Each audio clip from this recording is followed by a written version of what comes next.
پاکستان میں رہنے والے لوگ اور پاکستان سے باہر رہنے والے لوگ دونوں ہی ہمارے دل اور دماغ کے قریب ہے. تو ہم نے آج مدعو کیا ہے ذیشان شاہد صاحب کو, جو کرنٹلی کام کر رہے ہیں as a director in BDO and KSA ریاض. السلام علیکم ذیشان شاہد صاحب, کیسے ہیں آپ؟ شکریہ آپ کا. تو سب سے پہلے آپ نے ہمیں جوائن کیا. ہم کیونکہ وقت مختصر ہے ہمارے پاس, ہم پہلے سوال پہ چلتے ہیں کہ آپ کے اوپینین میں کون سے کی ایریاز ہے جہاں پاکستانی یوتھ ہے, ینگسٹرز ہیں, وہ اپنی جابز ڈھونڈ سکتے ہیں؟ کنسٹرکشن ہے, انجینئرنگ ہے, IT ہے, ہیلتھ کیئر ہے, ایجوکیشن ہے, بینکنگ ہے, فائنانس ہے, جہاں ہم زیادہ تر دیکھتے ہیں, ہاسپٹیلٹی سروس ہے, ٹیلی کام ہے, آئل گیس ہے. اس طرح کی کون سی آپ کے اوپینین میں سب سے زیادہ کی ایریاز ہیں پاکستانی یوتھ کے لیے؟ مڈل ایسٹ کی مارکیٹ کی, وعلیکم السلام, سب سے پہلے تو thank you for having me. اور مڈل ایسٹ کی مارکیٹ کے حساب سے ایک چیز تو میں بتاؤں گا کہ بینکنگ سیکٹر جو ہے اس میں بہت آسان نہیں ہے کہ پاکستان کا ٹیلنٹ جو ہے نا وہ مڈل ایسٹ میں آ کے جابس لے سکے. بینکنگ سیکٹر میں تھوڑا سا چیلنجنگ ہے, اور لوگ اس میں بھی ڈفرینٹ ڈپارٹمنٹس آ جاتے ہیں.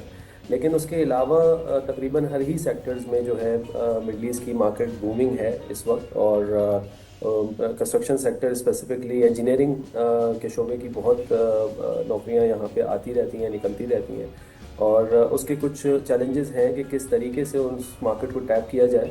لیکن اب اکراس دا بورڈ میرے خیال سے سارے سیکٹرز میں جابس ہیں. بس کچھ سیکٹرز ایسے ہیں ظاہر ہے کہ جس میں یہاں پہ نیٹو ٹیلنٹ کو زیادہ پریفرنس کی جاتی ہے. اور بینکنگ, ٹریڈیشنلی بینکنگ ایسا شعبہ ہے جس میں تھوڑا سا یعنی کہ انٹری مشکل ہے, کیونکہ ہسٹوریکلی پاکستانیوں کا اچھا ڈائسپورا یہاں پہ آ کے آلریڈی ورک کر رہا ہے. تو ڈیموگرافک کی وجہ سے اب جو ہے بہت زیادہ نئے پاکستانیوں کی انٹری ادھر تھوڑی سی مشکل ہے. بالکل ٹھیک ہے. اچھا یہ بتائیے کہ جو بھی اوورسیز پاکستانی ہمارے شو پہ آتے ہیں تو ان سے ہم یہ سوال ضرور کرتے ہیں کہ آپ کو ایز اے پاکستانی باہر آپ رہ رہے ہیں, دنیا کے کسی بھی کونے میں آپ رہ رہے ہیں, کن مسائل کا سامنا کرنا پڑتا ہے؟ پاکستان کے بارے میں کیا سوچتے ہیں؟ حکومتی سطح پر آپ کو کوئی سپورٹ ملتی ہے یا نہیں ملتی؟ کیا اپنی آواز پہنچانا چاہیں گے ارباب اختیار تک؟ جی, میں فیئرلی نیو اوورسیز پاکستانی ہوں. پچھلے دسمبر تک آئی واز ان کراچی, اور کراچی کے اندر ہی انہی بارشوں میں ہم بھی آپ کے ساتھ شامل تھے. تو میں یعنی کہ جنوری سے ابھی آیا ہوں, تو مجھے تھوڑا سا جو چیلنج لگا وہ ظاہر ہے کہ ایڈمنسٹریٹو ہرڈل ہر جگہ کے ہوتے ہیں. آپ کو کہیں بھی آپ موو کرتے ہیں تو ایک وزٹر کے طور پہ دنیا گھومنا الگ ہوتا ہے, لیکن اگر آپ کسی جگہ کو اپنا رہائش کا ذریعہ بناتے ہیں تو بہت بیوروکریسی جو ہے نا وہ آپ کو جھیلنی پڑتی ہے دونوں سائڈ پہ, پاکستان سائڈ پہ بھی, ادھر دوسرے ملک میں بھی.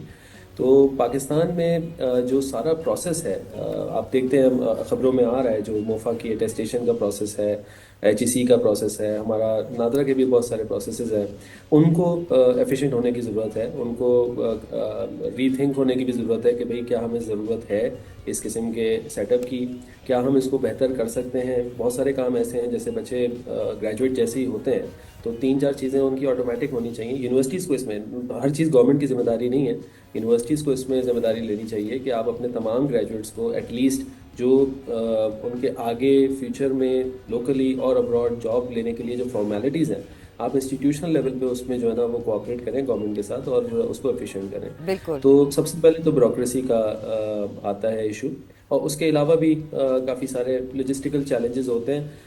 مجھے بہت زیادہ اس کا تو نہیں پتہ, لیکن پاکستان میں یا سعودی عرب میں مجھے ابھی ریسنٹلی ہوا کہ جیسے ایمبیسیز ٹرائی ٹو ڈو, جو ہماری کمیونٹی ہے اس کو موبلائز کرنے کی کوشش کرتے ہیں, لیکن اس میں بھی ظاہر ہے کہ ان کے پاس ریسورسز لمیٹڈ ہوتے ہیں, اسکوپ لمیٹڈ ہوتا ہے, تو بہت زیادہ ایکٹیویٹی ہو نہیں پاتی. میرے خیال سے دوسرے ملکوں کی بنسبت ہمیں تھوڑا کوشش زیادہ کرنی چاہیے. بالکل آپ صحیح کہہ رہے ہیں ذیشان. اور بھی کئی پلیٹ فارمز ہیں جس سے جابز ڈھونڈی جا سکتی ہیں, آن لائن پورٹلز ہیں, کمپنی ویب سائٹس ہیں, ریکروٹمنٹ ایجنسیز ہوتی ہیں, نیٹ ورک لنکڈ ان سے بڑا فائدہ ہوتا ہے. تھینک یو سو مچ ذیشان, آپ نے ہمیں وقت دیا.